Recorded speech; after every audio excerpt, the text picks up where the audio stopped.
Yeah, well, good evening. Welcome to Sky Blue Fans TV. Yes, it's me, Milesy, at the moment. We do have Ken waiting in the wings somewhere. He's having a few technical issues due to the weather.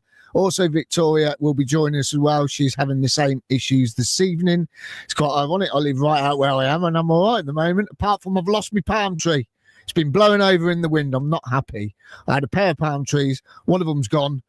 Not good. Not good. But I tell you what's brightened it up there is Frank Lampard has got his first win for our, not Frank Lampard's, but our mighty Sky Blues. Yes, our Coventry City got their first win under Frank Lampard yesterday.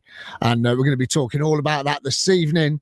And we're going to be talking about the up-and-coming match this Wednesday after the Baggies got a point today against Sheffield United at home. Right, let's bring Claudio in. Good evening, Claudio. Good evening. I think you got in about 1 a.m., didn't you? Yeah, I don't know why we're so late. I don't understand why it took so long to get back. Something to do with the weather, mate. I got some photos later, but yeah. Kenny's here. Hello, good evening. Oh, that's better. That's better. You on your phone or you on your tablet now or what? I don't know. What you on? I'm on my phone now, yeah, so. Oh, yeah. Good lad. That's better. And hopefully Vicky will be joining. I've just sent another link, so hopefully she will join us because she's having issues getting on as well this evening. I mean, we'll just have a quick chat. Whoa, it's been a hell of a weekend, this weather, isn't it? Hey, it's been shocking. Very windy, yes. Yeah. Oh, I don't know. I'll just say to Claudia, I think he got in 1 o'clock. Been bad. Yeah, got 1 terrible. o'clock in the morning. I think he got in about 1 o'clock, Claudio, from Millwall. 1 o'clock? Did you break down then or something? What happened? No, it wasn't as bad as 1 o'clock. We did take a long time getting back, put it that way. Did you what time did you get back? To that pub in Northampton? Yeah, but we got back about, I think, in time for match of the day. Oh, okay. But driving home, I had to take 4 detours because of blocked roads. Incredible. I couldn't believe it. That was just from Warwick to my house. So that was a bit annoying. Driving home for Christmas. There you go. Right. Okie dokie. Let's start. Vicky's just messaged. She's just said she's rebooting everything up. So hopefully she should be with us very, very soon. The weather's caught us out. Oh, it definitely has. Right then. Let's talk about this game in 2 halves. Because I believe this game deserves to be spoken in 2 halves. So let's talk about the first half. Claudio, because you were there. Claudio, you were there. Let's come to you first. And here you are, look. You look bloody freezing. You look freezing. Sum up the first half, please, Claudio. Well, it was a bit drab, wasn't it, to be honest? It's interesting that he made 4 changes and was it positional changes? I'm not really sure. He went flat back 4 again. Eccles on the bench, which is interesting because of the fact that everyone's been raving about him, but he stuck him on the bench, didn't he? Latty coming in, which was a surprise. Bidwell wasn't a surprise, and Sims was a surprise, to be honest. But that first half, I mean, people may have heard me on the radio afterwards on CWR, and I said, you can't play that format. You can't play that formation. You can't play that formation with Sims up front because he's not gonna cover the ground like Bassett does. He's not going to harass the defenders. He's not going to put them under pressure, which allows your midfield to get up the pitch. And he doesn't move enough. And it's great to hear Richard Shaw say that. He says it for a big guy. He says he needs to, get, do more. Basically, he can't just stroll around. And I felt the first half was drab. The atmosphere was poor in the first half. People couldn't get going. The teams couldn't get going. I mean, Millwall. How on earth have Millwall not lost more matches in the last 9 games? They are dreadful. They are such a poor team to watch.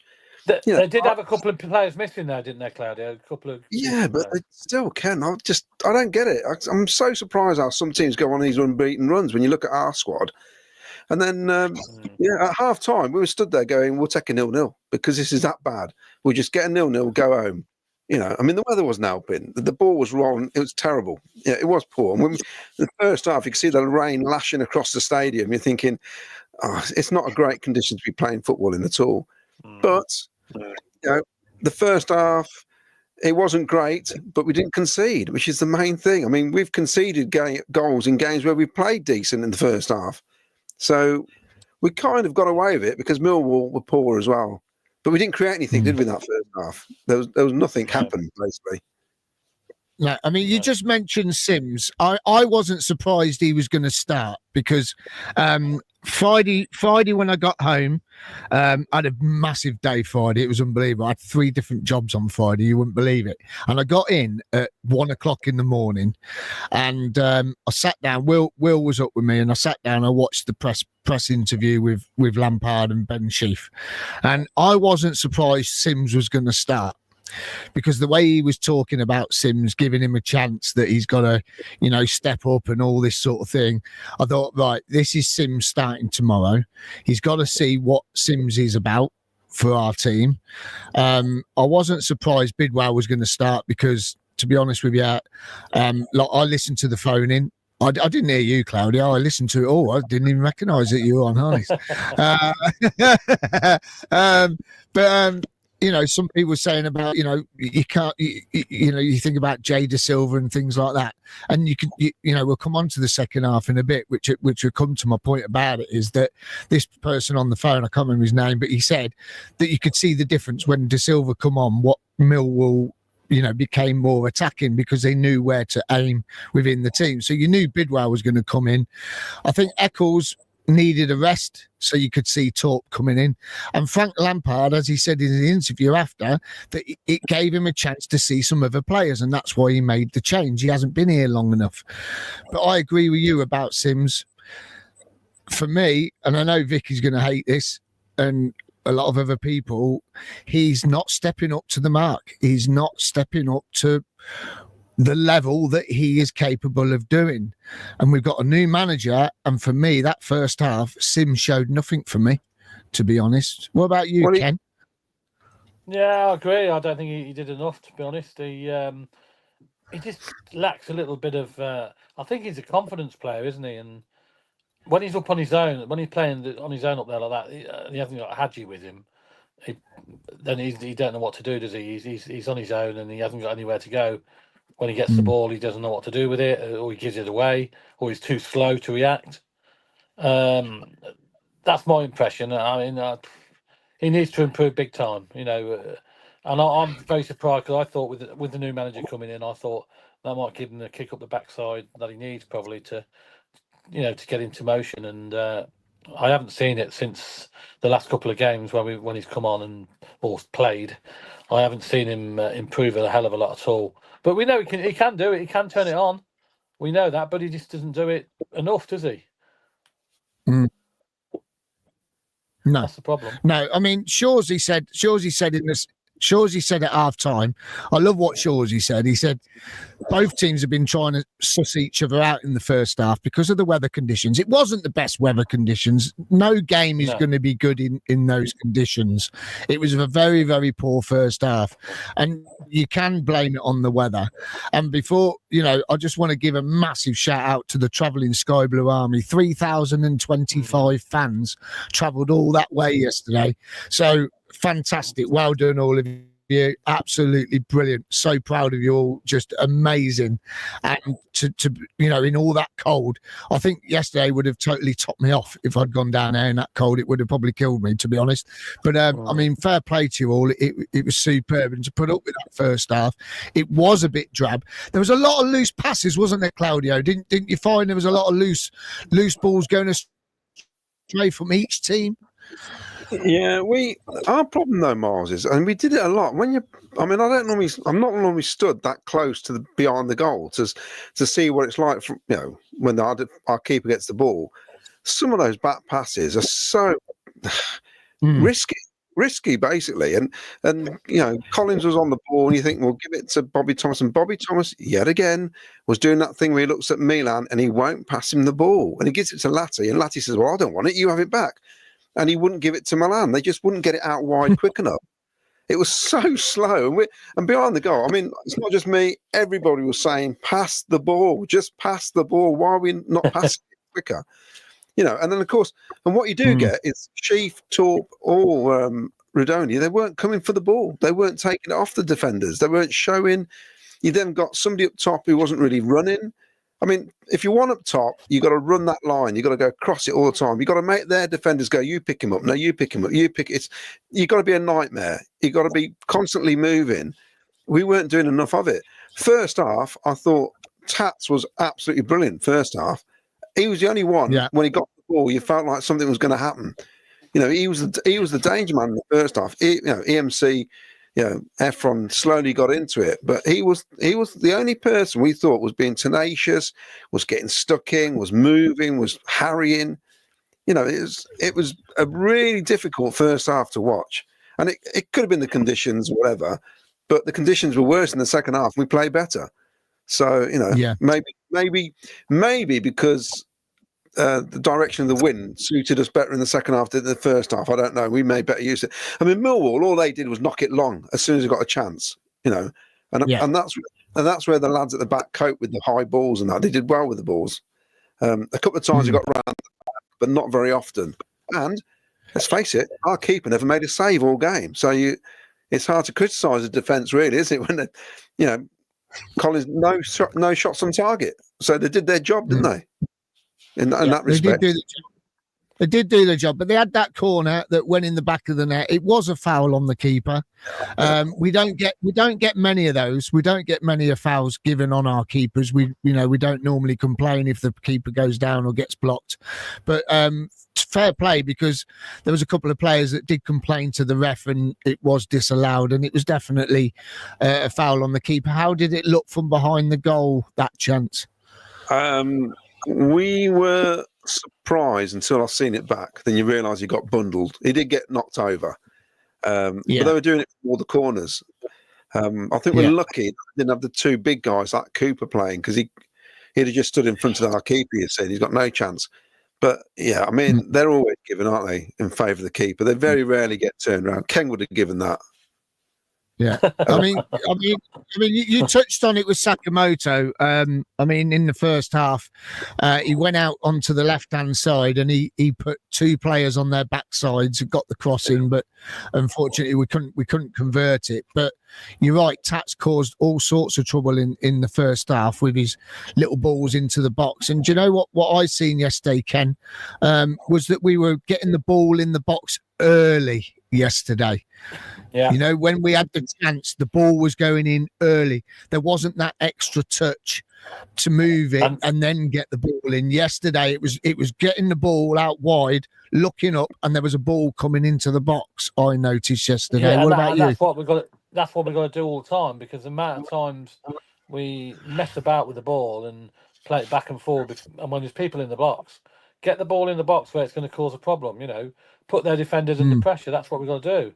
And we don't do that enough. Yeah. And obviously, Lampard's probably recognised that and told them, obviously, to get the ball in the box at any opportunity, because that's where you cause the problems.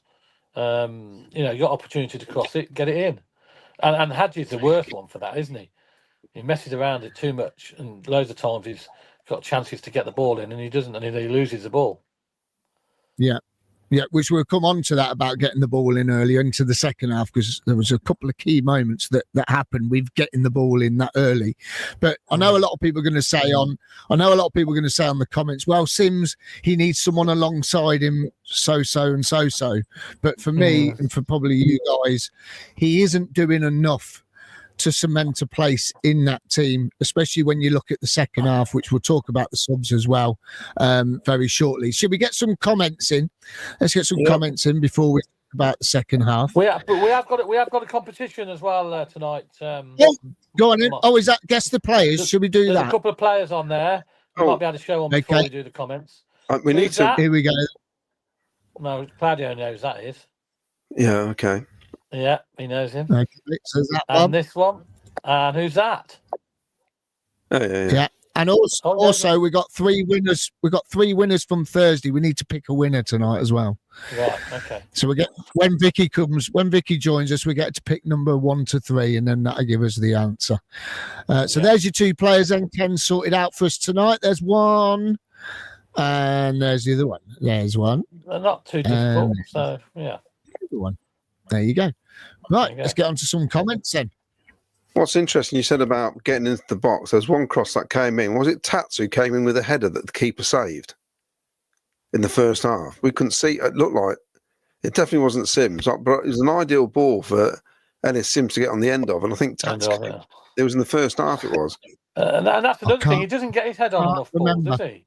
For a big guy, no, he should be in there with his head all the time, and he doesn't do it. Right then, we'll go up to the top for the.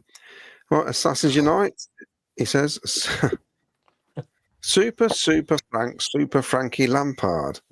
I'm sure he said that last week.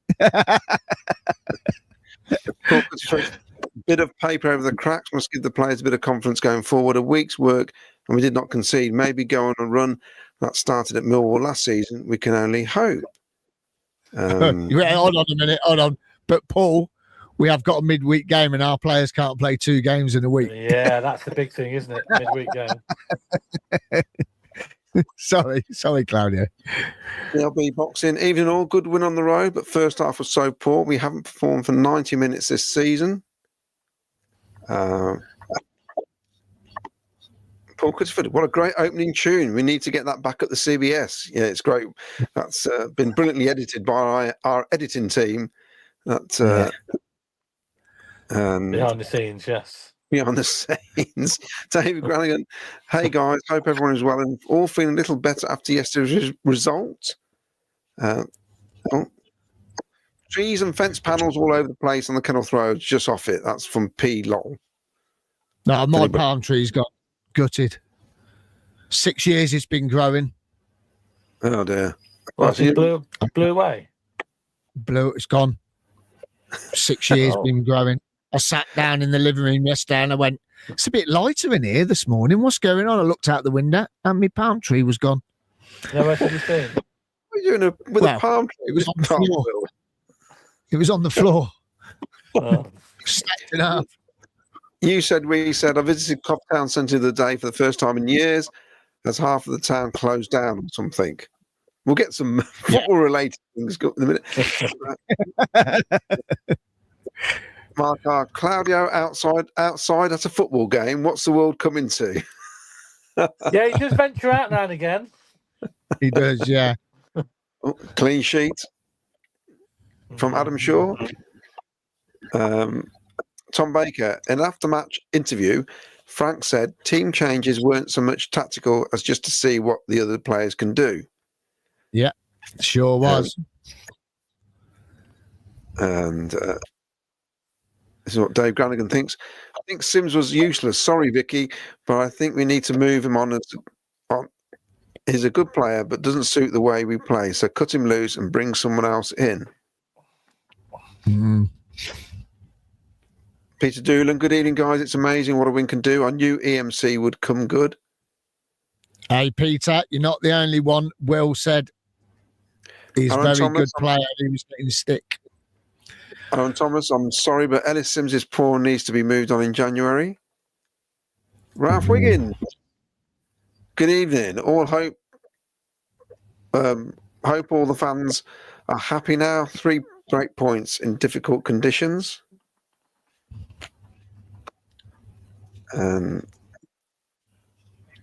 Assassins Unite, the team played with more cohesion, had more steel, and threw themselves into the challenges. They were more direct and seemingly wanted it more. The tactics and substitutions were spot on. Well done, Frank. This is from Trevor Merriman. BBC Claudio and Warwickshire radio show. Good listen, though. And Trevor says spot on. Never going to get in the turnstile next week. The check's in the post, guys. Mark, I wasn't at the game, but what I heard, and they came out for the second half, like they should have done last week. The tone of the halftime talk must have been, there's nothing to fear here. Well, that's what Frank said. He was disappointed at our reaction in the second half last week. That's what he didn't want to see. So maybe they took it on board. Lee Dan, evening chaps, great result on Saturday. Let's hope this is a turning point now. Loved how our fans treated Super Frank. If we add quality in needed positions, we can do very well. PUSB. Ian Smalley was on the show on Thursday. Hi Ian, used Starlink. What a connection he had, Miles, all the way from France. Hi all. I can't afford Starlink. It's only 40 euros a month. It's 40 euros a month in France. We get ripped off in this country. I tell you. It's 80 quid a month over here. I can't afford that. It's double. It's terrible. Yeah, I can't afford that. Hi all. My heart said 1-0. As mentioned Thursday, Sal Sims' 1 million a year salary is a colossal waste. Ooh. Ouch. And Mark Packham, evening guys, what a great win. On to the away double at the Baggies. Hold on, we get some stats on that later. Yeah, it's not good reading, I'll tell you. At Sassons United, great to see Bidwell back in the team, and Latty played his best game of the season. This is Mark Cunningham. It seems to me that Sims doesn't want to be here. We still need to be better. Yeah. And Sassons United reckons that when Wilson and Wright are back from injury, we'll fly up the table. Mason Clark, he then says, Mason Clark, 2 out of 2 under Lampard. It's interesting that he's started 2 games now after what Doug King said in that forum about how he's a really good player and he should have played more, basically. So, well done. He's playing in his right Doug. position as well, isn't he? Yeah, well done, Doug, for picking the team. Yeah, well, exactly. He's unbeaten in 2. Aaron Thomas, how long are we going to keep carrying players making excuses up like confidence, etc.? Some players are just too negative-minded, safe passing mindset, sideways, backwards. Graham Cockrell says, Frank Lampard. I've got to remember that FL is Frank Lampard, not Football League. I see FL and I think Football League. Frank Lampard was amazed what at the away following we have, and it's nice to see his reaction to the fans. It will help bonding with us to him. Yeah, I mean, it's nice. I mean, were you still there, Claudia, when he came and done the fist pump at the end? Yeah. I'm still there. It was it was brilliant. And there it is. Yeah, I mean, it's great. I mean, that's obviously it wasn't everybody's first choice as manager, but I say we're going to back him. He's the man in charge, and he's doing all right at the minute, isn't he? So far, so good. It's weird though, that away end, because when you're below, you don't know what's happening upstairs, do you? And 2-tier stadiums are weird for away fans. If you're all together, it's so much easier to get in unison when you're doing the singing and chanting and that. You don't know what's happening upstairs. Yeah, that's right. Downstairs. I mean, for all we knew, there was nobody up there until you see the pictures. You think, "Oh, look at that way, and that looks great." Yeah, it's packed up there. Yeah. And let's face it, the new den is nothing like the old den. There's no fear factor there anymore, I don't think. You didn't fear for your safety? No. Leaving the ground? I mean, all the meatheads are older than us. They're in their 70s or passed away by now. They're long gone, they are. They're just little kids with the silly hoodies on.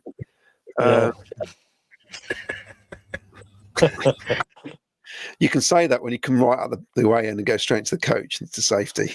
You ain't got very far to walk. So no. Lee Dan, lads, do you know the capacity West Ham allow to away fans? We filled Millwall's away end. Imagine how many we'll take to our local rivals. Back in the day, we took over 5,000 to Villa. I think it's only about a couple of thousand, isn't it? It's not many. Yeah, we got given half of that end. We got given 2,400, I think, and they gave us another 300 and something.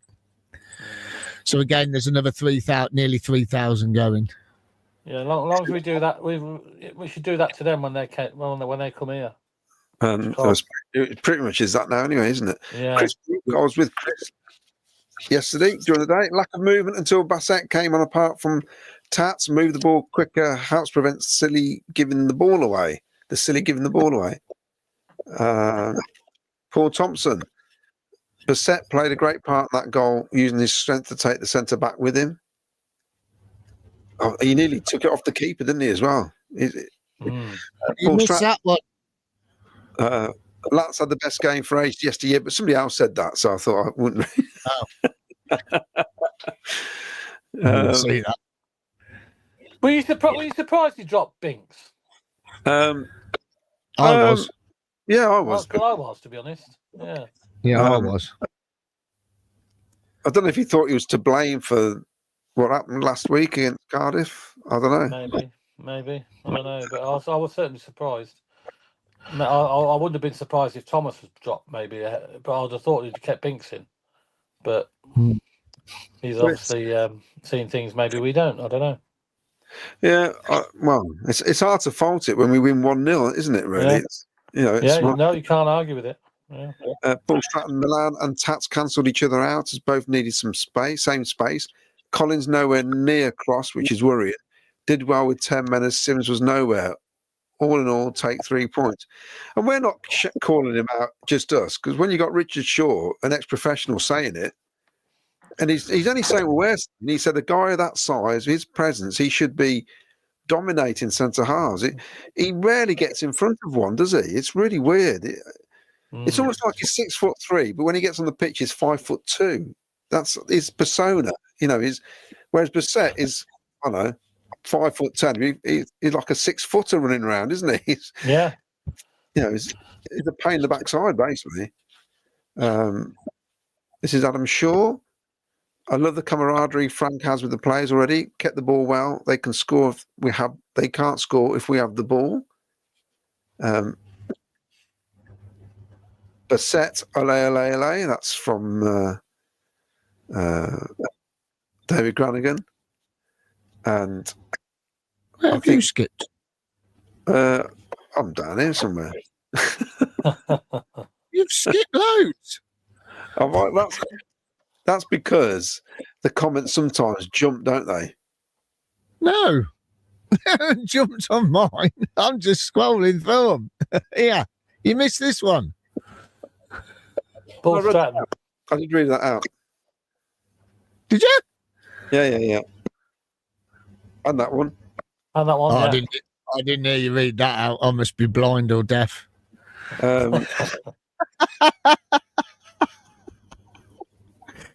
Right, people are mentioning the second half here, so I'll stop there. Right. Okay, so let's talk about the second half. Let's go into the second half.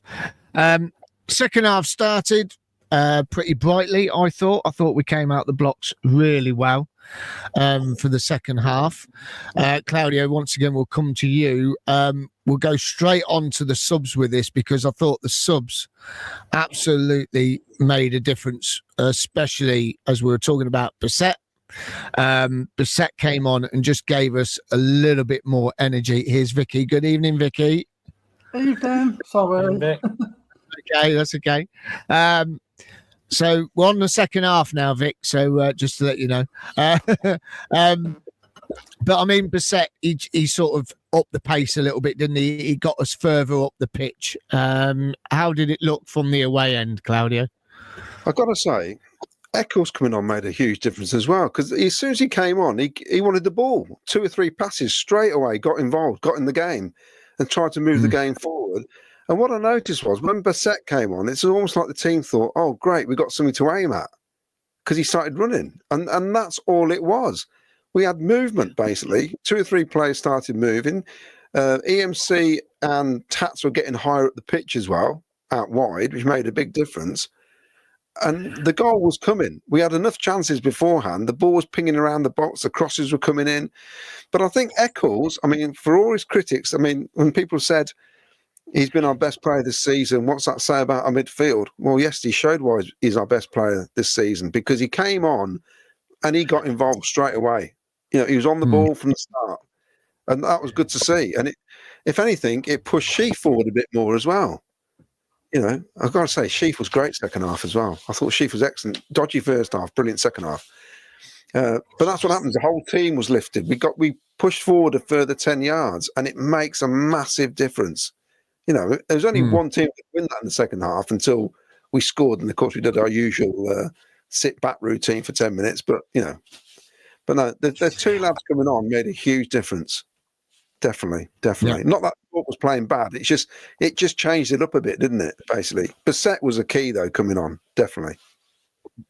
I mean, pushing us further up the pitch, Ken, it created room for Mason to get into to try and take on the players. Graham Cockrell's commented saying that Mason Clark, when he got knocked over in the box, he got himself back up and he tried to still get the ball into the back of the net.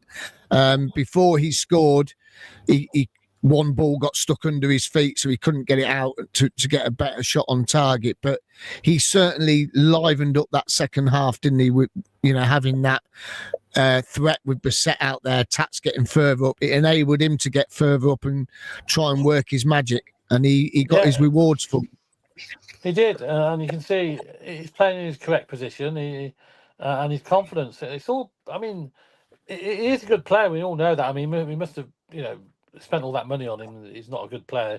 He just hasn't performed up until recently, and we're seeing the best of him now. And hopefully he's going to go on a bit of a goal scoring feat now, because he's starting to knock the goals in now, he's getting into positions. He's getting in positions. His confidence. He's taking players on, and that's what we want to see, and that's what we bought him for. And because he was doing that in League One, and he's got to prove himself in the Championship, and he's starting to do that now.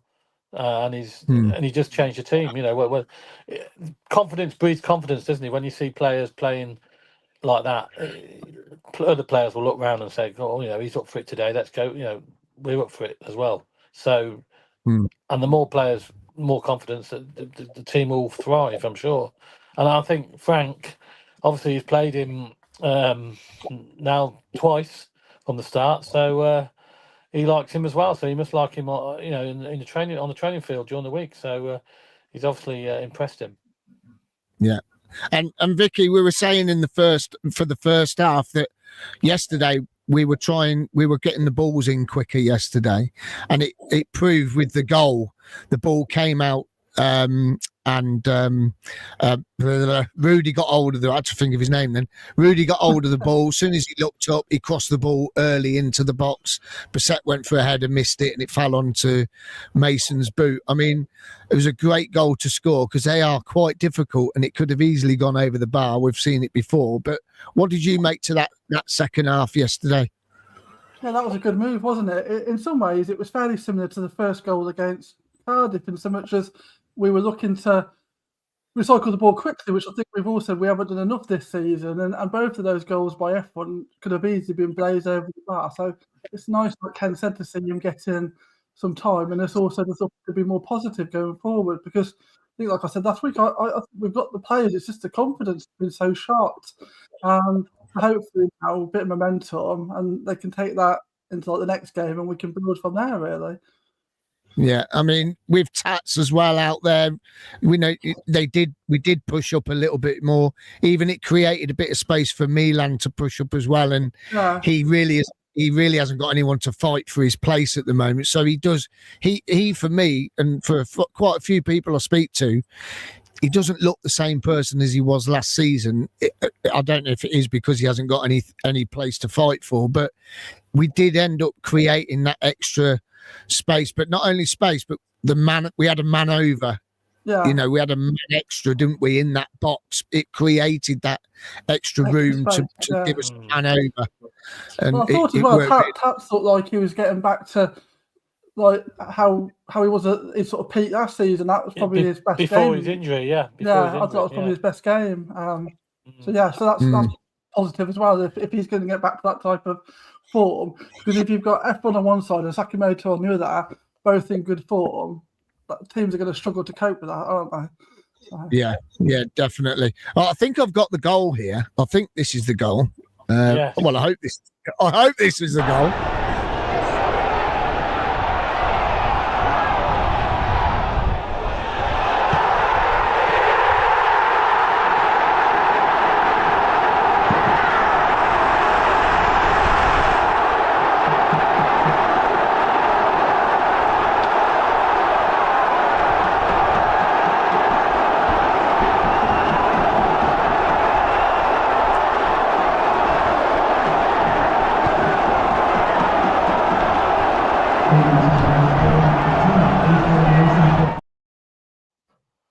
I mean, listen Isn't to that away end. That away end, unbelievable. I've just seen Claudio with his scarf on at the front there. Wow, it was funny. There's a guy, 2 lads in front of us with full pints of beer. They're managing to bring the beer into the ground. And They're allowed to bring it in there, are they? And I'm thinking, please drink that, because we were talking all the time. Yeah. And of course, when we scored, it went absolutely everywhere. All over Gavin, who was sat in front of me. Well, not sat, stood in front. It just went everywhere. You know, and I thought, he just walked in with £6.60 a pint as well. He just spilt it everywhere. With that goal, F1, it's similar to one he scored against Everton, the friendly where he came round the blind side. But he's got the finish against Cardiff was a lovely deft finish, and that one as well. So he's actually got a delicate touch for a big bustling forward. Yeah, it's a nice technique to have, and you know, you got to let the guy have a few games. I feel under Mark Robbins, he wasn't given a fair chance out wide. You can't establish. He was in and out of the team, weren't he? Exactly, Ken. You can't establish with 10 minutes as a sub, can you? Or 15 minutes, or playing for half an hour, or 50 minutes and get taken off, whatever. You got to. Yeah. They spent money on him for a reason. Give him you have to give him a chance. The thing is, as well, sometimes things happen for, like, you've got to seize your opportunity, don't you? Like, Wright's been playing there, and if he'd been fit, Lampard might have just stuck with that, but he obviously can't because he's injured, so he's gone with F1, and he's just absolutely grabbed that chance, hasn't he, now, to say, well, I want to be playing, and this is what I can do, and I'm going to show you what I can do, and that's all he can do, really, isn't it? Say, let me play my position. Yeah. And also, if you have a bad game out there, it doesn't really matter, does it? You know, you're not going to let a goal in by giving the ball away up the wing somewhere. There should be 9 players behind you. You should be able to stop something happening. You'd hope so, wouldn't you? Well, if you're playing as like Jay De Silva or Milan at right back and you start making mistakes and things like that could cost the team. So I think, you know, he's come in and he's doing a great job. You know, so he's one of the first names on the team sheet at the minute for me. Yeah. He's a threat. He's a threat to the opposite team. They'll be watching him now. Yeah, it could have been more than one. Bobby Thomas had a header hit the post. This is courtesy of I think he's either Martin or Tony Swidek.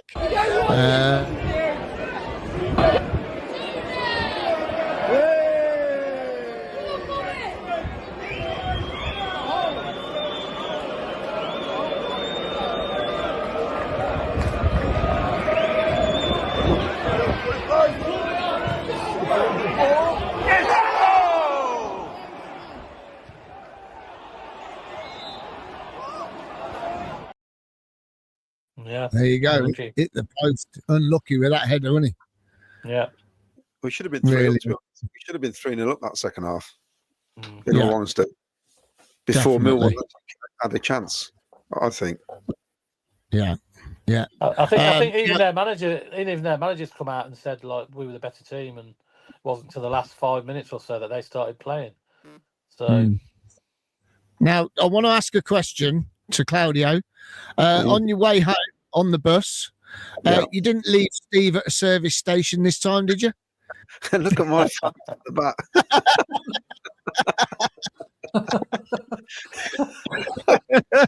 Look at you in the background. What are you doing? I'm just thinking, what am I doing? Stood here with these lot. Why not? Why aren't I in a box?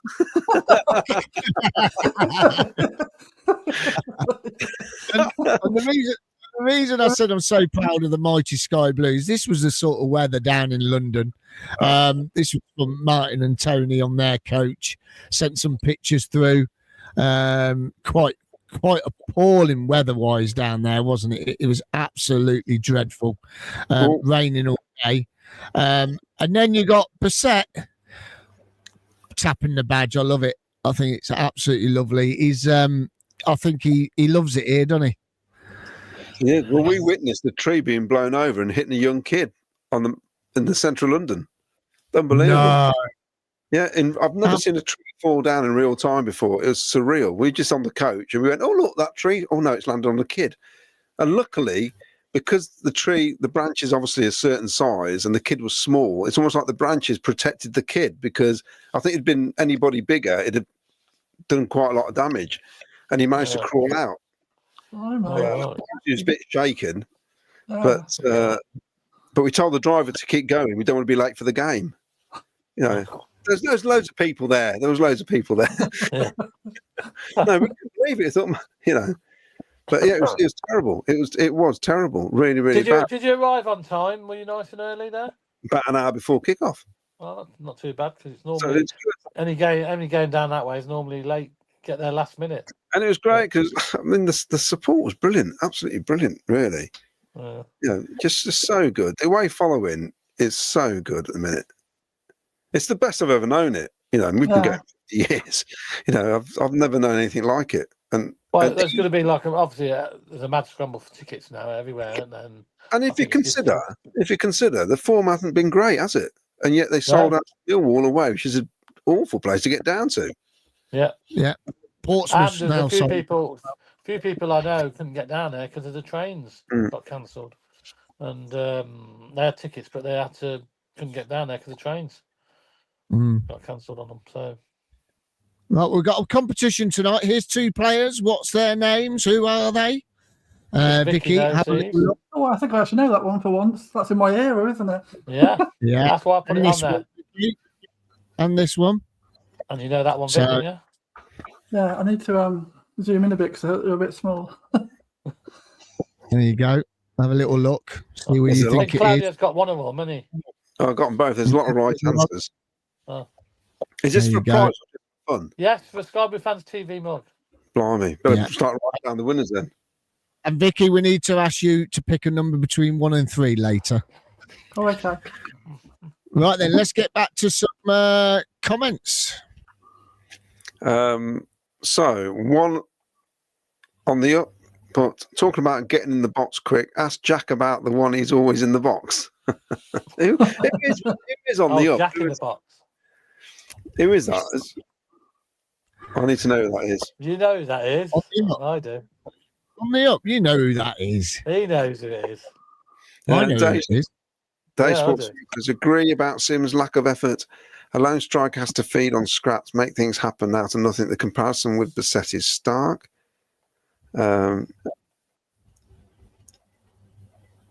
He's definitely a twin striker, I think. Comical boxer for me. Sims is too lethargic and his movement off the ball is quite frankly pathetic. I would cut up our losses as soon as possible. Lee Dan says we almost took 11,000 fans to Old Trafford for a third round League Cup game and beat them 2-0. 2007-8. Can you name the scorer? Yes, I think we can. Yes. Michael Double M. Assassin United Chief had his best game for a long time. Liam was. Anyone else get the feeling Sims just doesn't want to be here? Never seemed to show any real emotion for the club. What's interesting is Frank Lampard recalled him back from Sunderland and sat him on the bench virtually the whole time when he was at Everton. Yeah, that's right. So he was doing well for Sunderland at the time as well, wasn't he? Yeah, that's not a good sign. Steve Alcott's watched the Millwall game on the stick and didn't think the first half was as bad as everyone else. Dominated the ball and gave them no chances. Yes, the old sloppy pass could have created more. Great show, lads. Oh, and the 2 picks are... maybe. Well, I don't know. Maybe, I think one might be right there. I'm not about the other one. Fran Hunter, I should have vetted that first. What's the West Brom? And they were really poor defending crosses. Hopefully, we can take advantage of that. So, did they draw tonight? Then I knew they were 2-2. 2-2, yeah. So they have got. Man United got beat again yesterday. Yeah. My next door neighbour is a Forest fan, big Forest fan. The 2 away games he hasn't been to this season was at Anfield. Oh no, gutted. He says I'm going to be dead the next time we win at those 2 places. Yeah. They played well, to be honest. They played well. I've got to say, I do like that sky blue kit. The Adidas. Just about to say that. No, Adidas sky blue kit, it was lovely. Yeah, I do like it. No, it's not sky blue. It's not sky blue. No. Sky blue. Well, some of the kits we played in weren't sky blue in the past, were they? No. What was not sky blue. Miles? What was it? Wasn't sky blue. It was pale blue. Oh.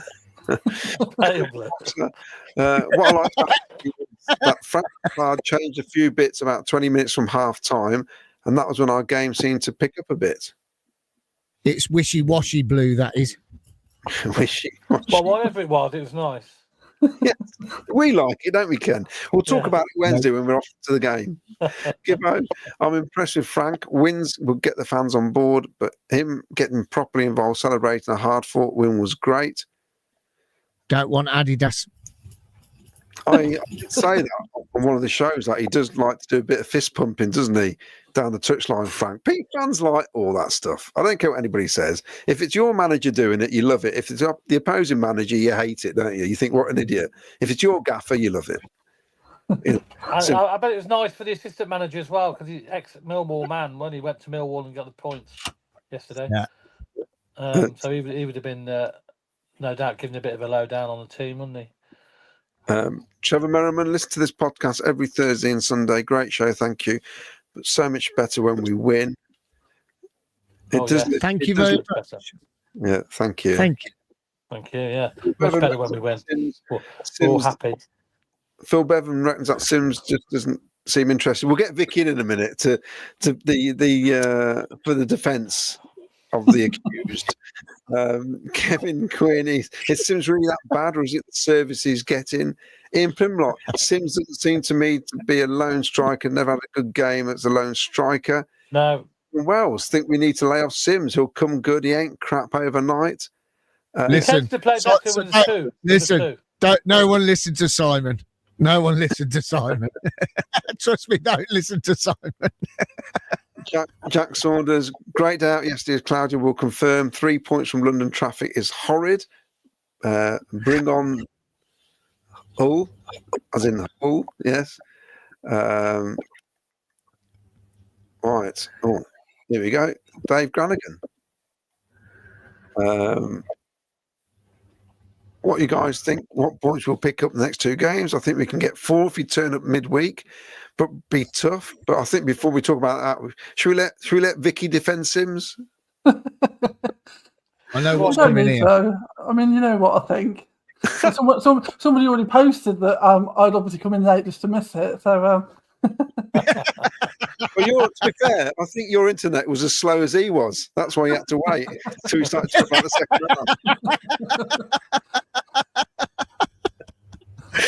round. Claudia, we're gonna. So, what do you think? What do you think Ellis Sims needs? Do you think he needs another striker with him, and he's not a lone striker? Is that what the problem is? In part, I think there's a whole host of things. One, I think that he's never going to be. You get different types of players, don't you? And some are really exuberant and sort of like show their emotion, and he's never been like that. And so he's been criticised from that since day one. And if you're not really like that sort of person, he looks quite shy and sort of inward. And so I've always felt a bit sorry for him because I feel like he gets a raw deal just because he doesn't show a lot of emotion. It doesn't mean he's not feeling it and he doesn't care. It's just that he doesn't portray it the same as other people might do. Like, so you've got someone like Milan or Bissett who are very sort of exuberant and get involved with the fans. Well, that means that the fans love them more, and it's not always fair, is it? I think Sims is obviously a confidence player as well. He played better the second half of last season when he got a couple of goals, played consistently, and then confidence obviously grew, and that made him a better player. So he's definitely a confidence player. And this season he's been in and out of the squad, coming on at various points and not always playing to his strengths, I don't think. And like I said last week, if we're not going to play to his strengths, there's no point keeping him because it's just holding him back. I still think there's a striker there. He's scored goals everywhere he's gone. And so you don't become rubbish overnight, but it's about playing in a system that works for you. And if we don't want to play that system, then for our sake and his sake, he needs to move on. But I still think there's a player there, and I wish that we could make more of that, really. And I still would like to see him and Bissett together, personally. Yeah, I think him and Bissett could work because you've got Bissett running around like a little terrier. Yeah. Cause an upset, and you got somebody who's big and lanky could stay central, basically. Yeah. And I think that suits him more. You must go back to the sort of Dublin Huckabee type days, aren't you, then? Like, Yeah, I mean, I watched. I was DJing Friday night, and I watched. In the background, there was a telly opposite me, and while I was DJing, I was watching Burnley Leeds, and the passion and the attitude for those two teams was unbelievable. And when you look at Sims on the pitch, you want to get promoted. You need people like the players Burnley and Leeds had the other night. They had fire and they had fight in them. They had passion. They had desire. Every player was chasing for the ball. Everyone was trying to win that ball. The thing for me with Sims is he hasn't got that. There's no desire. There's no oomph. There's no, get up and go. There's no urgency. There's no, and if you want to get out of this league, you've got to have players with passion, with pride, and you've got to be enthusiastic for wanting to achieve your goal. I don't at the moment, and this is I've interviewed Sims, great bloke, lovely bloke to interview. Me and Claudia interviewed him and Godin together. Cracking lad, absolutely cracking. But if you want to get out of this league, we can't be carrying players. And like someone said earlier on, we were carrying Sims in the first half. We had it with Tyler Walker. Right? We went after Tyler Walker for 2 seasons. We finally got him. We got him, and he was the same. He was lethargic and quiet and shy. Sims and Tyler Walker, though. I mean, I'm on about attitude. On the, his body language and things like that. It looks very much the same. To me, that is. When you're watching teams that are fighting at the top of the table, they're fighting. They want it. They're hungry. They're passion. They want it. Both teams wanted that Friday night. They really wanted it. And I don't see that in our team. And you watch these other teams and you see some of this going on with the top teams that are up there. And we had it against Sheffield United for a bit in that game. We looked really good. But I don't see that we have got that at the moment. We haven't got that. Right, we're going to go and do this. We're going to do that. Not like, when we reached the playoffs, we got to the final. Right, we had that, didn't we? We had that grit. We had that determination because we had Gus Hamer in there. We had Victor who could pick up the ball and run with it. We haven't got it. We haven't got that at the moment. We just haven't got that grit to pick it up and drive us forward to take us to that next level. I don't believe in the team. And that's the thing for me with Sims is he's just, you want to give him a big hug and say, come on, Sims, please do it. That's what you want to do. You know what I mean? And you do, don't you? Because he can do it. We've seen him do it last season. There's something just not sparking with him. And we've got to find his spark, haven't we? He needs to light his fuse, don't you? So he can ignite. Yeah. We basically. And it could be anything. It could be one little thing that could just switch him on. And we know how good he is, Vic. We know that. We know how good he is. Look at his goals. Look at his couple of hat-tricks. I know they're against low opposition teams, but you can only score against what's in front of you. And he did it. He scored 2 hat-tricks on the bounce in the competition. And you're like, you can do this, mate. You know you can do it. You can do it. And I say, is it because they've just had a baby? Who knows? Well, yeah. Well, you don't. No, you don't know, do you? I mean, we all say that about footballers. I mean, they've all got stuff going on in there outside of football that they're expected just to drop away. Yeah. You just don't know. Last season, he got that goal, didn't he, where it just sort of bounced off him, like, right at the shot. And so it's a bit like McNulty that season when he was struggling to get going and then it bouncing off him. So that's probably, I just think a couple of goals, even if they're not particularly good goals, is what he needs to just sort of get his confidence going again. That was he scored 2 at QPR, then he went on a drought, didn't he? Then he got that one at Plymouth, didn't he? I think was that the one that bounced off him at Plymouth, I think. It was around that sort of time of year, so possibly, yeah. Yeah. So I think it's the only motivation he needs is not getting picked. Really, you got a guy in Bissett could keep him out of the team. That'd be my motivation. I want to get back in that team. So when you get on the pitch, you've got to do as much as you can to stay in the team, basically. I think the other trouble he's always going to face is that his running style is very different. So he's got quite a languid running style. But when you watch him, like there was a game last season when him and O'Hare covered the same amount of the pitch in the same time because they were like both attacking. And I thought, oh, that's really weird. I've never noticed this before. O'Hare's like proper like bombing it because he's quite small and like nifty. And Sims got there in the same time, looking like he'd barely made any effort at all. And I think that's the other trouble. He doesn't give the impression of moving, even when he is moving. And that doesn't help him either, I don't think, because a lot of people think that he doesn't move. But if you watch, he does. But he's just got a weird style that makes it look like he's not really putting much effort in.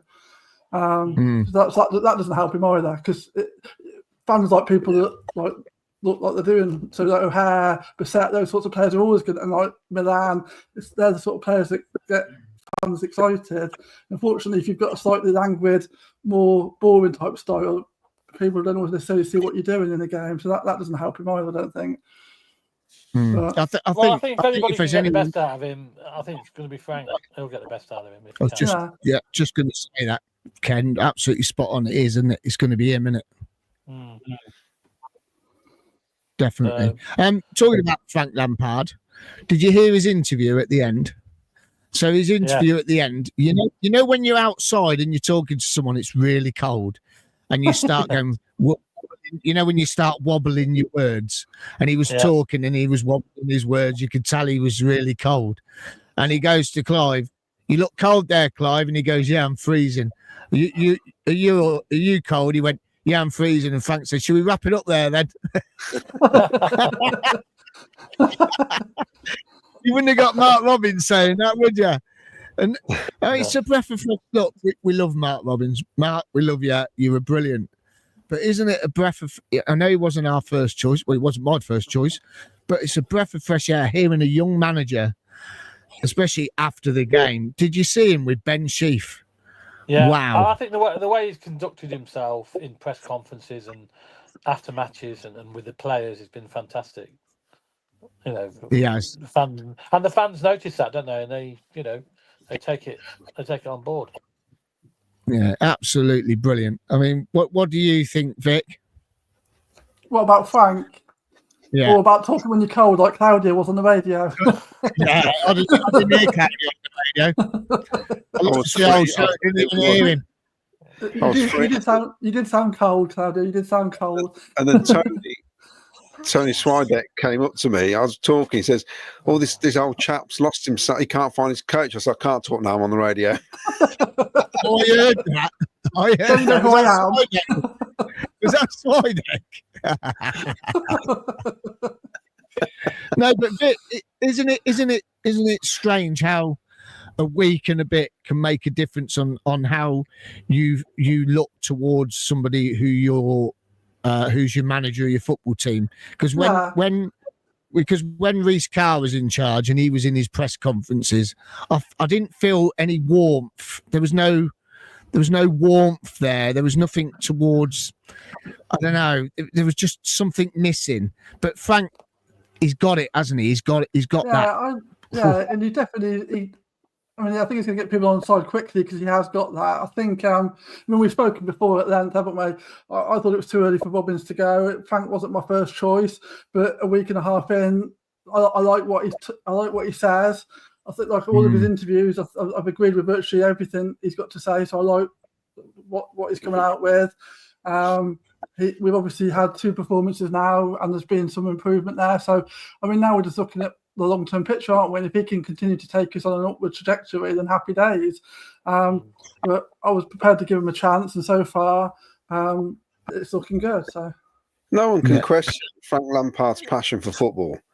No. You know, we all know he's passionate about the game. He loves the game. He eats and sleeps and breathes the game. He's even said that himself. That's all he does is watch football, talk football. You know, so in that respect, you've got a right man for the job, I think.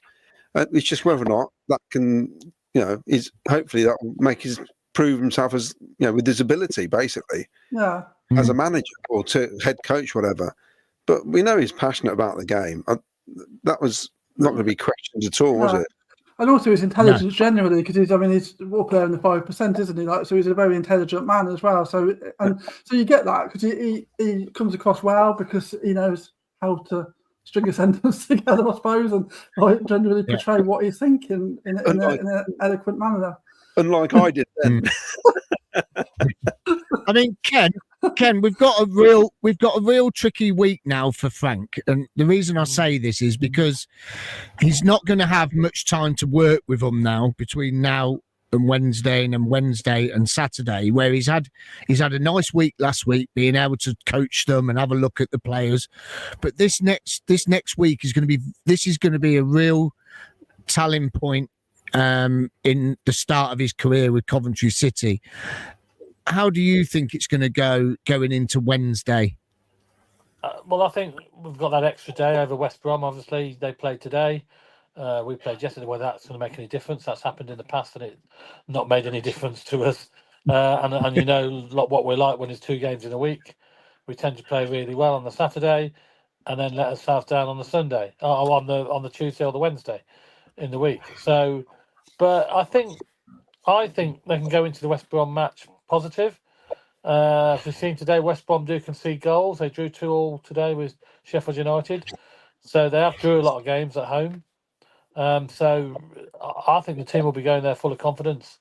And I'm pretty confident we can get a result there on Wednesday night. I really do. And it's a difficult place to go to, West Brom. We haven't won many games over the years there. I have seen us win there once, I think, only once.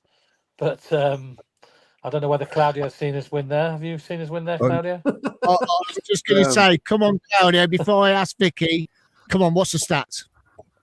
Oh, wow. Games, this is West Brom have won 35. We've won 18 overall. Yeah. And 17 drawn. But at their place, it's miserable. I think us win there. I think a midweek game. I think Leon Best scored, I think, for us. I'm going back. I'm looking now. Back quite a while ago. The last time we won there. 2007, we won 4-2. Yeah, that was it. Yeah, that was a game. Uh, Yeah, 4-2. Yeah. Was that a league or that was cup, wasn't it? Yeah, I'll give you Ken. This is for was you. It Yeah. was. I think it's a league game, wasn't it? It's a league game. Yeah, league game. Oh, it was a league game. Sorry, I know we won in the cup there. So this is for Ken. Can you name our keeper? What? On 2007. I'm asking Ken. It's a really ridiculous name, and I know you won't be able to say it. In which game? in that game? Yeah. Was it that Exebia? No. Start from Nicholas X. Hay, was it? Yeah, his first name is Diddy. Did he? Dimmy. Jimmy? No, Dimmy. Oh, Dimmy. Oh, yeah. Konstantopoulos. Konstantopoulos. That's it. Yeah. Yeah. We had Matt Namie, Elliot Ward, Ben Turner, Gary Borrowdale, Michael Doyle, Michael Hughes, Jay Tabb, Leon Best, Liam McKenzie, Michael Misford. Yeah, Wow. I remember Leon Best scored. I think he scored a couple of goals that night. He's definitely scored one. Because we were playing in a red kit, and I remember I was there that night. It was a shock that we won. Couldn't believe it. First time I ever seen us We win. win as well, I think. We're two up as well. Yeah, 2-2 and then Leon Best and Michael Misford scored. Misford scored. That's right. So, Claudia, how do you see this Wednesday going? Right, here we go. Before we get on to some final comments, and I'll ask Vicky as well. They've got a worse home record than us. Have they? I think they've only won thanks, one at home all season. Have And they? they've only scored now 6 goals at home. So they are. Corcoran sets his team up to play well away from home, and I think they're set the same way at home. And I don't think it really suits them the way they play at home with that sort of formation. So whether or not we can exploit that by playing high pressing, because because of the way they line up, if we do that, we've got a chance to get something. Not saying we're going to win, but we could come away with a point at least. I mean, the stats are all there for a draw, basically. So I'm happy with the 1-1. Yeah. Well, if you back that up with a win on the Saturday, that's great. 4 points the next 2 games, it'd be good, wouldn't it? Yeah, it would do, yeah. Yeah, so I can see us getting something out of it. Okay. Victoria, how do you think Wednesday's going to go? Yeah, well, I can see us getting something out of it as well. I mean, I think it is an incredibly difficult place to go.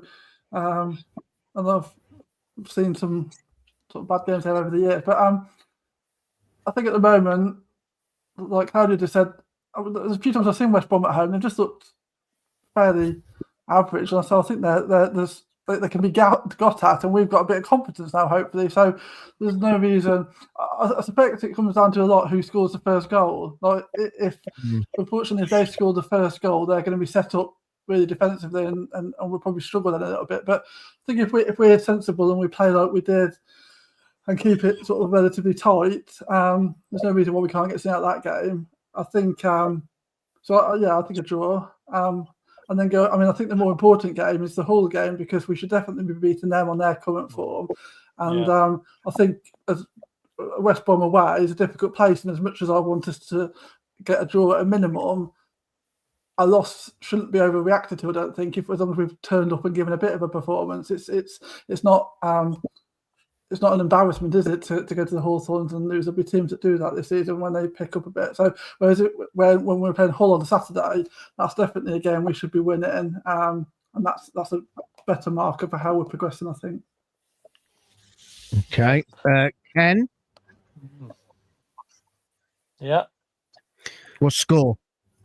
Score for Wednesday night, I'm saying we're going to win 2-1. We're going to come away there with 3 points in the bag.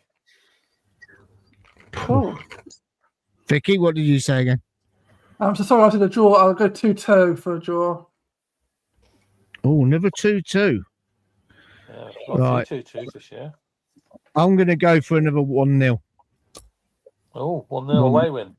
I can't be there now. I've got to work at Wembley Stadium. So unfortunately, I was going, but now I've got to work down at Wembley. So yeah. Gutted, because I really wanted to be there, because I haven't been to an away game for a while, and it was going to be good fun. But I'll go for a sneaky 1-0. Why not? I think really, Sims. I think 89th minute. 73rd minute goal. Ellis Sims. Asante coming on and scoring against his former club. Or Asante, yeah. I think we've only won there 3 times in the last 42 years. Wow. I was going to say, I don't think I can remember ever winning there. Yeah, I remember seeing us win there in the FA Cup. Yeah. That was 1995. And there was that pre-season game when it was the Cyril Regis Trophy thing, and they just basically played us off the park. That was a bit embarrassing. 5-2, wasn't it? Yeah, it was a bit embarrassing. We were in League One there, though. Well, it does show how far we've come, because I mean that wasn't that many years ago. So I guess in some ways it's a bit of a marker for the progression we've made since then. Definitely. I mean, what we got to realise, I mean, West Brom are one of the first original Football League clubs. You know, they are big. They are a big club. You know, in stature bigger than ours. If you think about, you know, they've been here since the year dot, basically. You know, it's So yeah, it's going to be a tough one. I think we can get something. I hope so. I do hope so. Let's get some more comments in then before we go. Well, we've got to do the competition winners, haven't we, and all that as well. We have, yeah. Have you got the names? Miles, are you in a rush because of I'm a celebrity? I know what you're on about.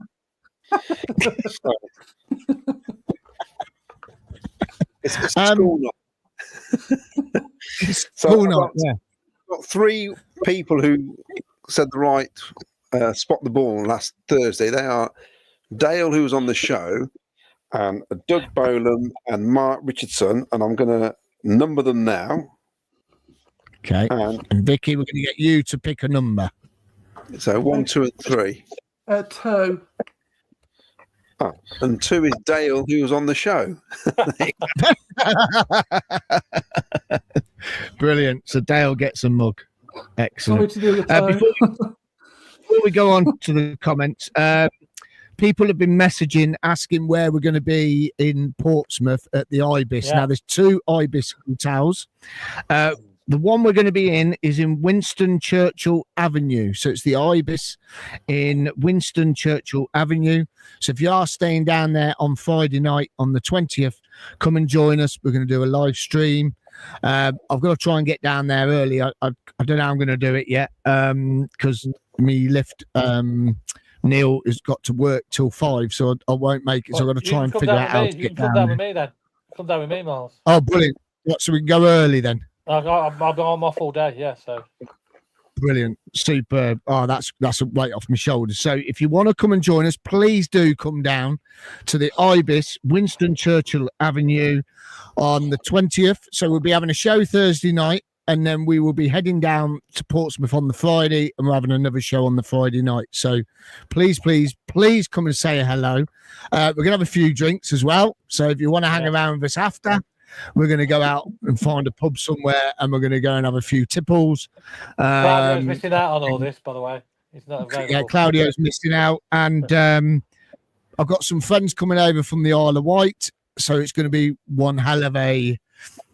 Yes, after the show. And we'll hopefully have a couple of Portsmouth fans there as well in the hotel. So it'll be good. It'll be good evening. Yeah. So it's Winston Churchill Avenue, the Ibis Hotel. There you go. Right. Let's do the comments. Right, I'll do the comments. I'll read them out, and we can get through them quick if I read them from the screen. Got 18 minutes. Right, here we go then. We need longer than that. Mark Packham says we need Musset to start on Wednesday night and drop Sims to the bench. And Chris Foster, he agrees with Mark Packham. Assassins Unite, Eccles has played well this season. Hopefully he has a point to prove. Lampard has already mentioned the youth. All the players have a clean slate. Mick Davenport put Sims in the under-21s for a few weeks. Mark Packham, I can't wait to see what Ralph Rodriguez plays for. When he plays. I just stop you there a minute. I noticed that what's his name came on late in the game, didn't he? Tavares. So he's maybe getting a run out now. I was actually stood next to Colin, who came on the show a few weeks back, and we both looked at each other and went, "Who's that then coming on?" We actually didn't recognise him. I noticed he ran for the enough game. I noticed he jumped. He was one of the first ones to jump on Ephraim when he scored. Yeah. I know in the Telegraph they gave him 8 out of 10, even though he's only in for 30. He's only on the pitch for 30 seconds. Stephen McGovern. I just watched 2 different Millwall podcasts. One said we're the worst team in the Championship. The other said we're a top 6 team. Ring any bells? They are so them lot. And they've got one song and they do that awful noise they'd make, don't they? And we started doing it back to them after we scored. I do find them funny. Matthew Stone, yes, if I had £1 for every time the defenders look up and see nothing to hit this season, I'll be a rich man. Bassett is constantly moving and causing havoc. These are the comments I like. Lee Dan, Millwall's manager said Cov's subs bench was brilliant strong. This was Frank's game plan. See the first half out and keep things tight, then bring on the big hitters second half, and it worked a treat. Lee also asked, there's one of the questions was what we thought, whether or not he's playing Latty because he thinks he can move into midfield. As maybe. Well as better than Binks, which is a good point, actually. It's another option, isn't it? Is there an Ellis Sims song? Some dark farts. He's asking. It may be. Sims will tear you apart again. Yes. Yes, there is actually. Yeah. There was a better one. It never took off. There was one I really liked, and it never took off. Gary Blake. One half decent result, albeit Millwall and beaten in 11. Need a sustained run of results to finish mid-table. Of course. Finn doing the jingle bells. We were singing this as we were leaving the ground. What fun it is to see City win away. Hey, great show, great win, terrible conditions against an informed Millwall side. I did think it was funny when Talk was trying to take that corner and the referee that. And I did think the referee was going to put the finger on the ball to stop it moving. So what do you do, Ken, if you can't? You're a referee. If you're in a game where it keeps moving and then the ball's not allowed to move, what can you actually do?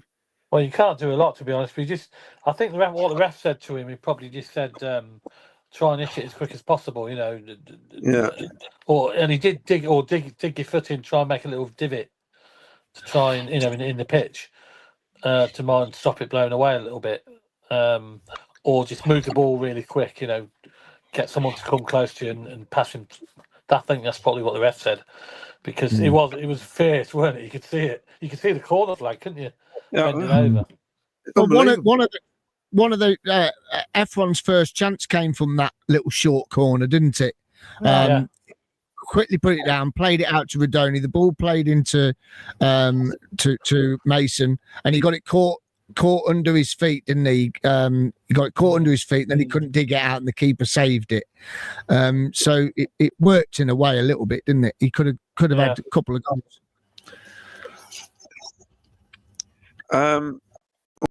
This is firstly, Doug Bolam thinks that Milan's basically struggling because he's playing every game. We've mentioned this. He's got no cover, has he, at all, which is something that they need to sort out in the window, I think. I think Frank will sort that out in January when he'll get somebody in. In 433 suits, Tats and EMC. What was the thing about a penalty that you showed before from Doug? Was it Doug or was it here? Does a penalty shout for the holding on Bassett when Mason Clark scored? I didn't see that. I actually thought it was Bassett on the defender, but I'd have to watch that again. I think. Yeah, I'll have to see that again. He went in for sort of a diving header, didn't he? And I think they just collided. I'm not too sure. They both went down. They're coming together, the referee calls it. Yeah. According to Ian Small, that the post obviously went for 2-0, cost me £238. Oh. Well. Assassins Unite, Thomas is dangerous from set pieces now. Very good set pieces. I love Rodoni and Torp's corners. Thomas was good at that last season as well. Like that, one of the goals against Wolves, he's always been good at getting forward and getting some decent balls back across the box, hasn't he? And for some reason, we don't always utilise that as much as we could. It'd be good if we can get as good as Arsenal for corners. I mean, they scored from a corner again today, Arsenal, didn't they? They've scored the last 4 or 5 games from corners. Isn't that bizarre? Like the way they set up and run in. Well, the thing is, keepers don't dominate like they used to. They rely on the defenders. They don't come for the ball. So the advantage of a keeper coming out and catching the ball seems to gone now because they don't come out. No, they don't. Nicholas Cook, the big thing to take from yesterday was design not to concede after we scored. I thought, I mean, it's down the far end, but you could see the bodies being thrown in at one stage to block the shots. Yeah, the clean sheet was massive. I mean, how many clean sheets have we kept this year, Claudio? You've got that down, haven't you? Three in the last 19. 3, so that's those are good as vital to come away with the clean sheet. With about 10 minutes to go. I was saying to Will, we need to keep this clean sheet. I was dying not to say anything because every time I normally say that, I see the goal. And I was like, got to try and keep this together. We've got to try and keep this together. It's always the way, isn't it? Yeah.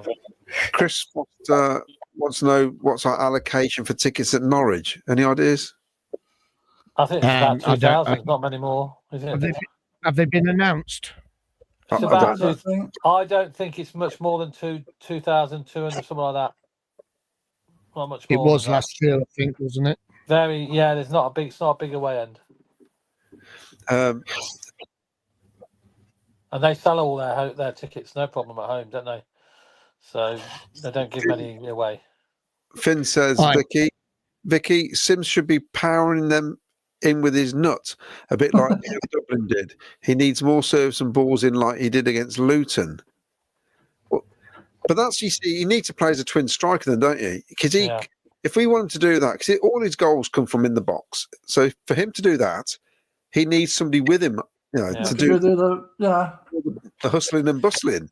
Yeah, I mean, Um, I think he's best with two up front. On his own, he's a bit lost when he's on his own up there. To be honest. No ticket announcement for Norwich, but don't forget everybody. Saturday, 11th of January, FA Cup third round against Sheffield Wednesday. I think we've played them 7 times now in the space of 2 seasons. 6 p.m. kickoff. Yes, that's for overseas TV coverage, apparently. Wonderful. This is from Matthew Stone. Against Wolves. Against Wolves, Sims came alive when we went 2 up top and Tav came on. Against United, we played Sims and Wright as a 2. That is his 2 big games for us. He needs support. I think he's better as a twin strike. I agree, Matthew, definitely. I mean, the consensus of opinion was yesterday there was no movement from Sims, basically, and the proof was on the pitch. We all saw that. So would you start with Bissett on Wednesday night? I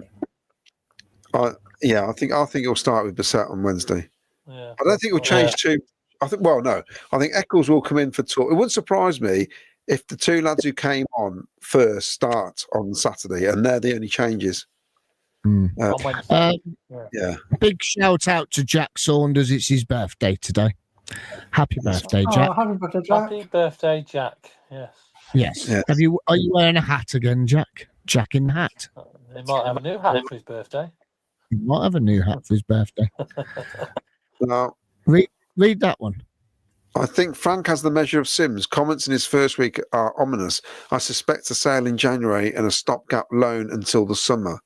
Yeah. Like I said, he didn't play when we called him. He was on the bench all the time, and the Sunderland fans were a bit cheesed off because obviously their attack went to shreds because they pulled him back.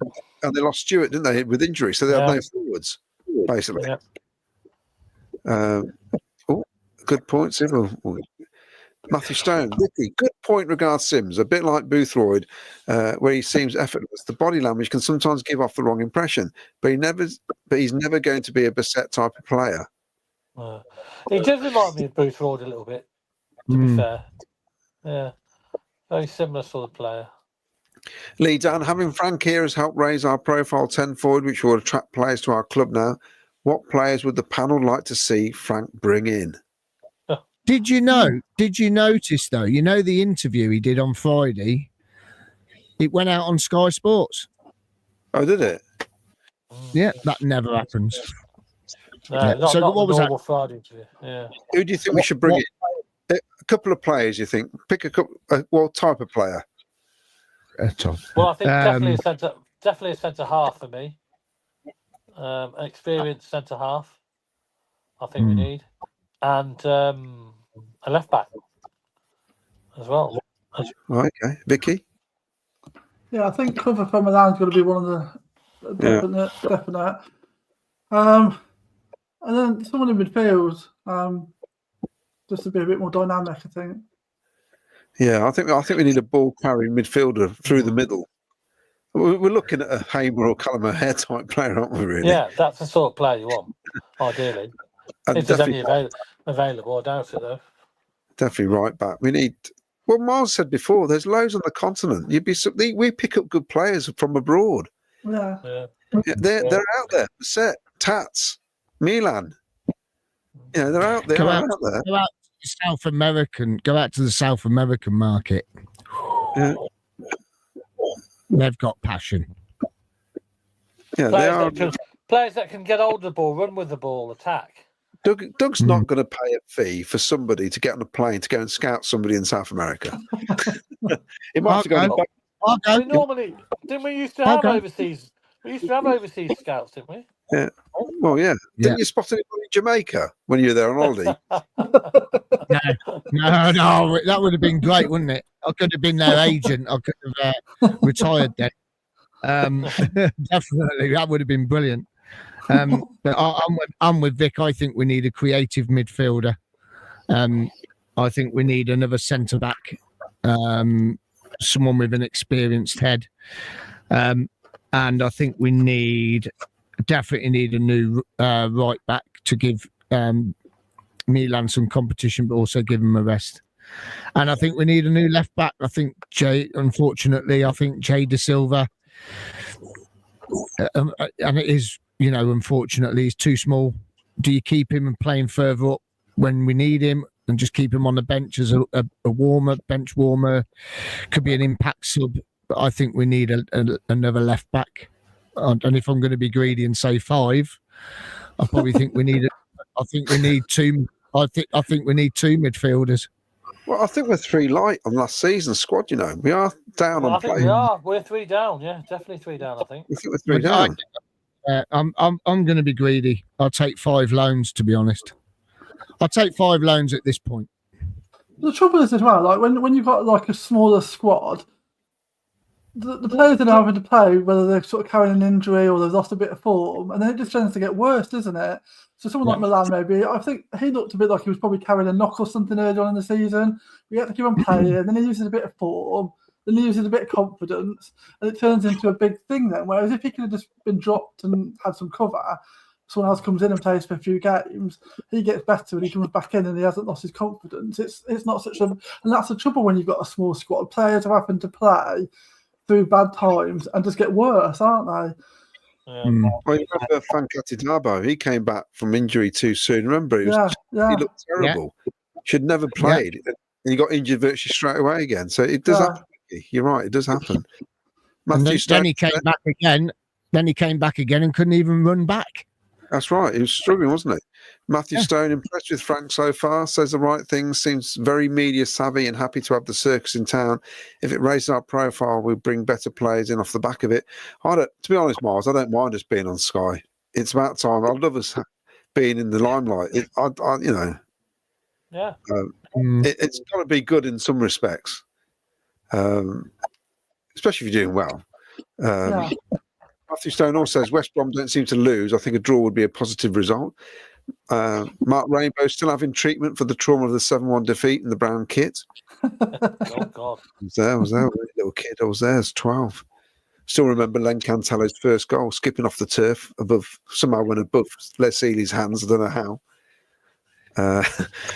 Chris Foster, yes, Frank's very good at articulating what he thinks, and gotta say, first impressions are positive.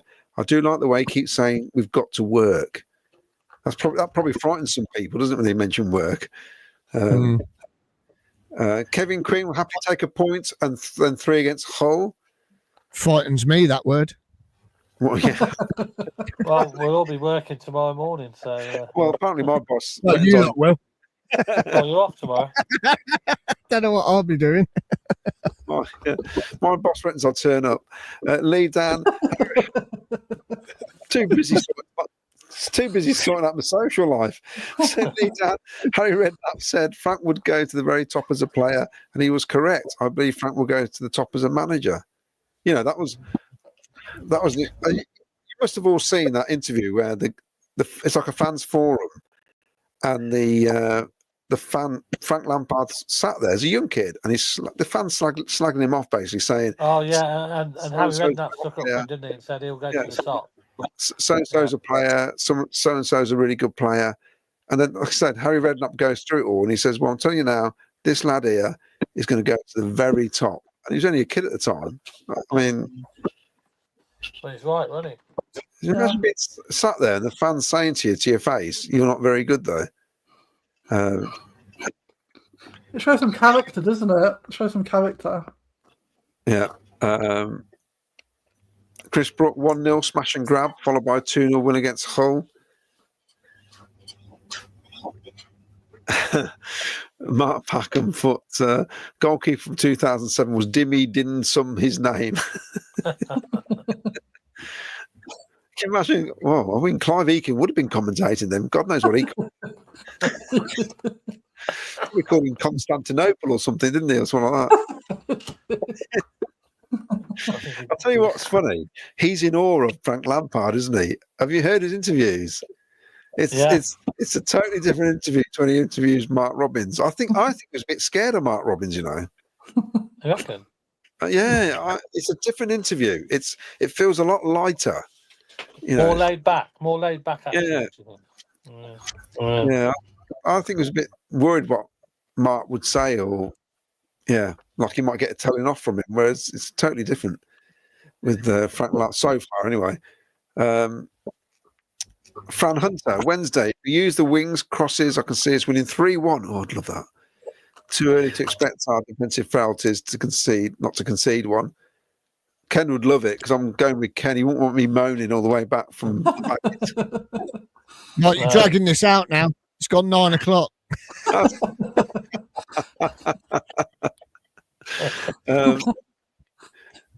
Day Sports Photos, Claudia. Maybe the area's too congested these days, so it's hard for the keepers to dominate like they used to.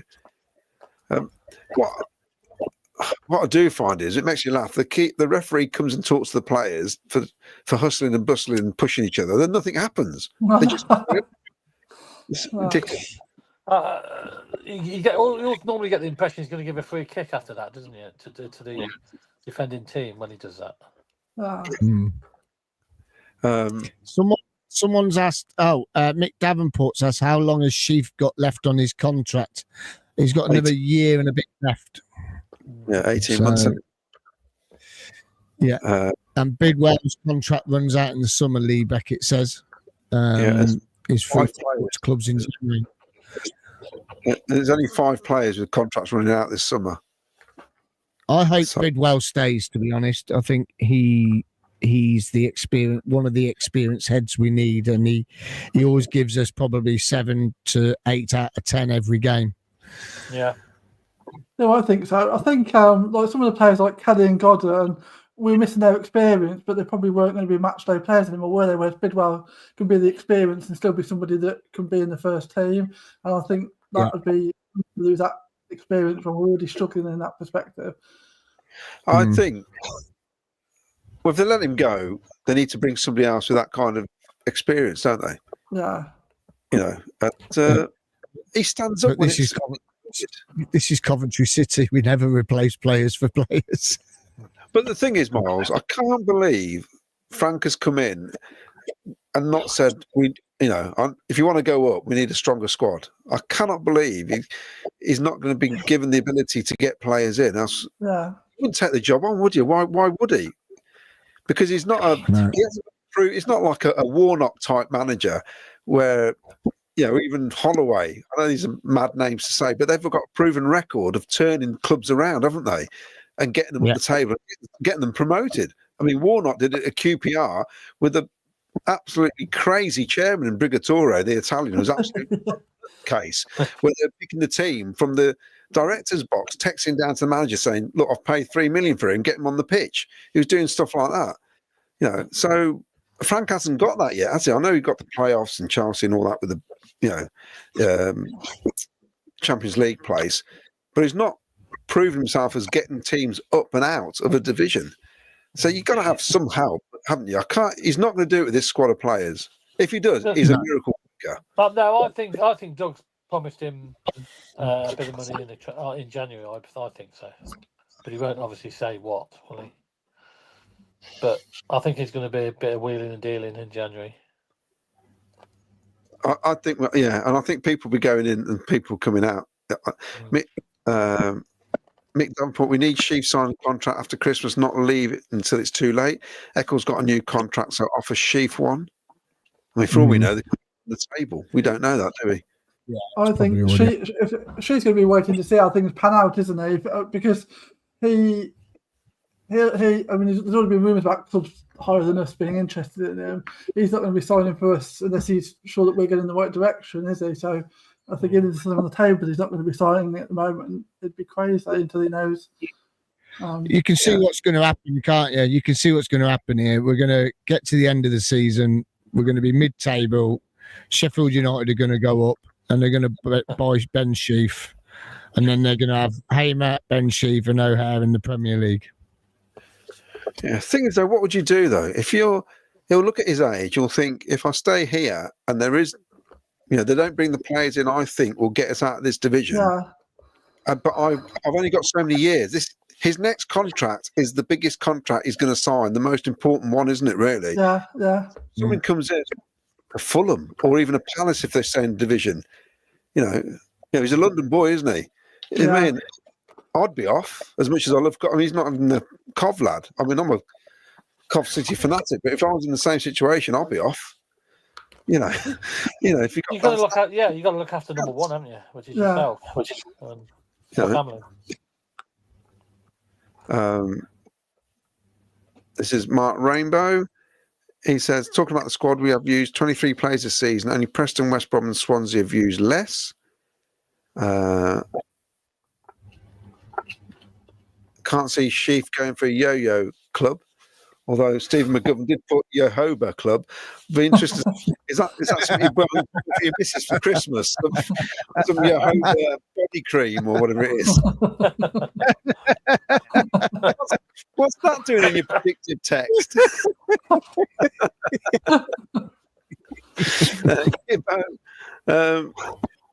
We have a decent set of fixtures up until New Year's. If we get a good points haul, I hope it doesn't affect the players we need in January. Good point. Yeah, because it's like we're pushing up the table. Does that mean he thinks we don't need anybody? That's an interesting point, Giver, actually. Yeah. Yeah. Because actually, what you're thinking is, in reality, if we've got a good points haul, we do need the players even more because to really push on the second half of the season. Yeah. And you're thinking logically. You're not spending the money. That's the trouble. Well, yeah. It's not my money. Right then, let's get the answers to the players then that Ken's put up for us this evening. Here's your first one. Who's that? Have we got any winners?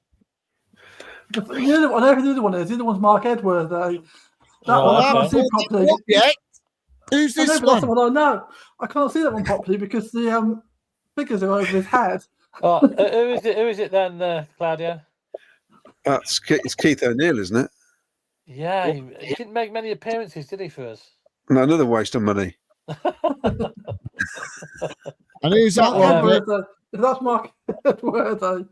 That's Mark Edwards, who did make a few appearances for us. It sure is. Who got both right, Claudio?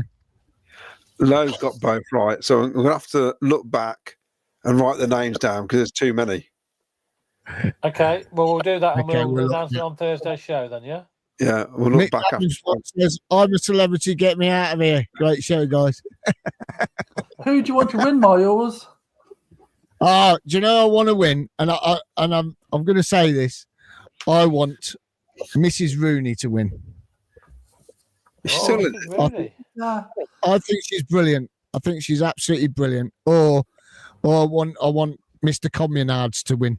Paul Hughes' partner in crime when he was in the Communards.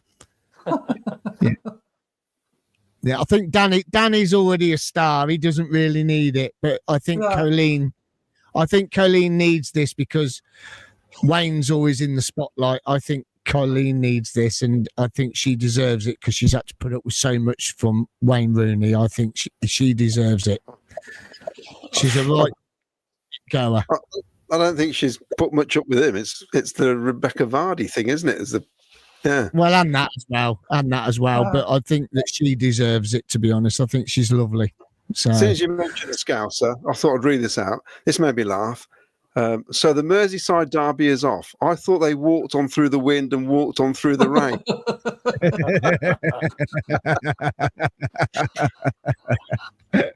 Brilliant. I wonder why that was off, but the Manchester game wasn't off.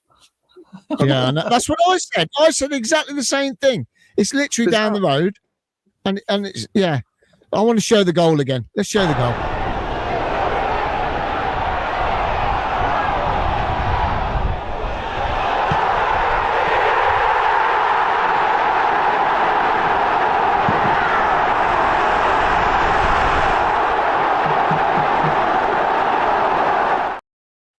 That finish is brilliant. Watch.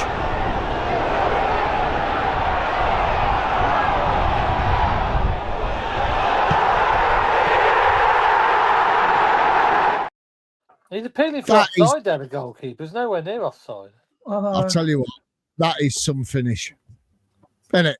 That's a cracking finish. Yeah. Brilliant. Claudio's frozen. No, I'm just looking at something. I'm frozen. I'm trying to read the comments. But yeah, no, fantastic finish, and hopefully he can do that on many more occasions this season. Yeah, definitely. Absolutely brilliant. I just think, for me, just, I think he's, Will said it to me. He says he's a great player, I says, we'll see. We'll wait and see. I said, he's got, Tats is a good player. Even the Peterborough chairman, didn't he? He says, you've got, Coventry got some player there, and he said if they play him in his right position, he'll rip the Championship apart. That's what his words were. So, he's a big lad, isn't he? He's a big, strong lad. Yeah. I think, he's come from League One, Peterborough. Just got to give him time. We don't seem to give anybody time at all nowadays, do we? At all. you got to give him a run in the side and see how he goes. I mean, they bought Gary Gillespie off us. They stuck him in the reserves for 18 months before he got a first team game. Yeah. You've got to give these players. You've got to give them a run out, and if you give them a run out, then we'll get to see how good they are. And we all love Mark Robbins. We love you, Mark. You've done a fantastic job. Maybe this is what Coventry City needed to go another step. Might not be the actual step into the Premier League, but maybe it's another step where we're knocking on the door for a couple of years and he'll bring the young talent through. We just don't know, do we? No. Just don't know. Right, should we call it a night? Yeah, we'll get the answers for the mystery players. We'll get that. We'll get the winners for the on Thursday's programme. Yeah. I've got to sort out what time Ken's picking me up on Wednesday. Yeah. Oh, okay. Brilliant. Well, enjoy it. I'll be in Wembley and I'll be cheering on the boys from down there. There's a question here from Wayne Walden from an outsider. Did you guys go to the Den yesterday? Yes, is the answer. And it was all safe and good and everything was fine. Yeah. Really was. And we won. That makes it even better, doesn't it? Yeah. We walked into the Pussycat Den and we took them. I ain't saying that. I'm not saying that. Right, okay.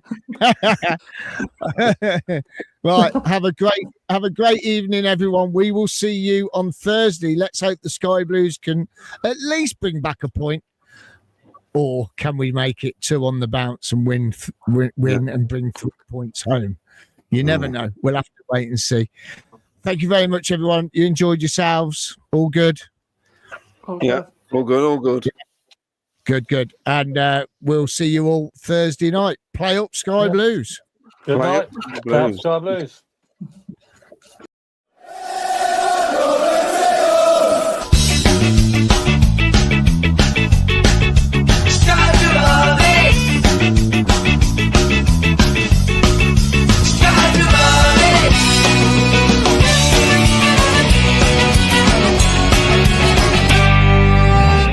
Sky Blue Fans TV, for the fans, by the fans.